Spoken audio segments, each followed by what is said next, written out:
Sun international, Visakhapatnam, Hyderabad 8575795757. Congress Andhra Pradesh అధ్యక్షురాలు YS Sharmila రాజకీయ భవిష్యత్ డోలాయమానంలో పడిందా? నెమ్మదిగా కాంగ్రెస్ పార్టీ ఆమెను పక్కన పెట్టేయాలని భావిస్తోందా? లేదా షర్మిల అలా భయపడుతున్నారా?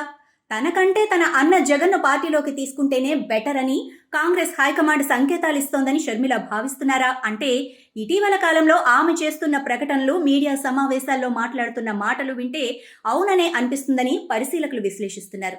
జగన్ ఇటీవల కాలంలో కాంగ్రెస్కు దగ్గరవ్వటానికి చేస్తున్న ప్రయత్నాలు ఫలిస్తున్న సూచనలు కనిపిస్తున్నాయి. బెంగళూరు వేదికగా జగన్ తరచూ కర్ణాటక ఉప ముఖ్యమంత్రి డీకే శివకుమార్తో భేటీ అవుతున్నారని, ఆ భేటీల్లో కాంగ్రెస్కు బేషరతు మద్దతు ప్రతిపాదన తీసుకొచ్చారని విస్తృతంగా ప్రచారం జరుగుతోంది. ఆ ప్రచారానికి బలం చేకూర్చే విధంగానే జగన్ చర్యలు, ప్రకటనలు కూడా ఉంటున్నాయి. రాజ్యసభలో బీజేపీకి వ్యతిరేక స్టాండ్ తీసుకోవటం నుంచి ఆయన వరుసగా వేస్తున్న అడుగులు కాంగ్రెస్తో ఒప్పందం లేదా పొత్తు స్థాయిని దాటి విలీనం దాకా వెళ్లాయని కూడా వైసీపీ శ్రేణుల్లో పెద్ద ఎత్తున చర్చ జరుగుతోంది. ఈ నేపథ్యంలోనే షర్మిల తన దారి తాను చూసుకోక తప్పదని గ్రహించారని అంటున్నారు. అందుకే ఆమె విమర్శల దాడి రాష్ట్రంలో అధికారంలో ఉన్న కూటమి సర్కార్పై కాకుండా కనీసం విపక్ష హోదా కూడా లేని తన అన్న పార్టీ వైసీపీ మీదనే ఎక్కువగా ఉంటోందని అంటున్నారు. దీంతో ఆమె చేస్తున్న రాజకీయం రాష్ట్రంలో కాంగ్రెస్కు కాకుండా తెలుగుదేశంకు ప్రయోజనం కలిగేలా ఉంటున్నాయి. ఈ విషయాన్ని కాంగ్రెస్ వర్గాలు రహస్యంగా కాదు, బాహాటంగానే చెబుతున్నాయి. ఇటీవల అచ్యుతాపురం ప్రమాదం విషయంలో షర్మిల విమర్శలన్నీ వైసీపీ టార్గెట్గానే ఉండటాన్ని కాంగ్రెస్ వర్గాలు ఓటంకిస్తున్నాయి.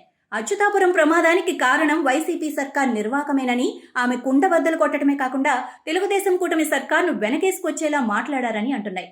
అచ్యుతాపురం ప్రమాదం విషయంలో అధికార తెలుగుదేశం, ప్రతిపక్ష వైసీపీ పరస్పర ఆరోపణలు చేసుకుంటున్నాయి. తమ ప్రభుత్వం వచ్చి 2 నెలలే అయింది, గత వైసీపీ ప్రభుత్వం నిర్వాకమే ఈ ప్రమాదానికి కారణమని తెలుగుదేశం ఆరోపిస్తుంటే, వైసీపీ తమ ప్రభుత్వ హయాంలో ఎల్జీ పాలిమర్స్లో జరిగిన ప్రమాదాన్ని ఎలా హ్యాండిల్ చేశామో గుర్తు తెచ్చుకోండి అంటూ తెలుగుదేశం తక్షణ స్పందన విషయంలో ఘోరంగా విఫలమైందని విమర్శలు గుప్పిస్తోంది.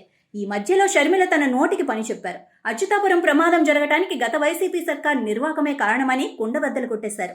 భద్రతా ప్రమాణాలు సరిగా లేవంటూ గత డిసెంబర్లోనే ప్రభుత్వానికి నివేదిక అందినా జగన్ సర్కార్ పట్టించుకోలేదని ఆరోపించారు.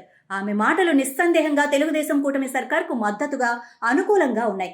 షర్మిల తీసుకున్న ఈ స్టాండ్ రాష్ట్రంలో కాంగ్రెస్ బలోపేతం కావడానికి ఏ మేరకు దోహదపడుతుందో తెలియదు, కానీ తెలుగుదేశం కూటమి ప్రభుత్వానికి మాత్రం గట్టి రక్షణ కవచంగా ఉపయోగపడుతున్నాయి.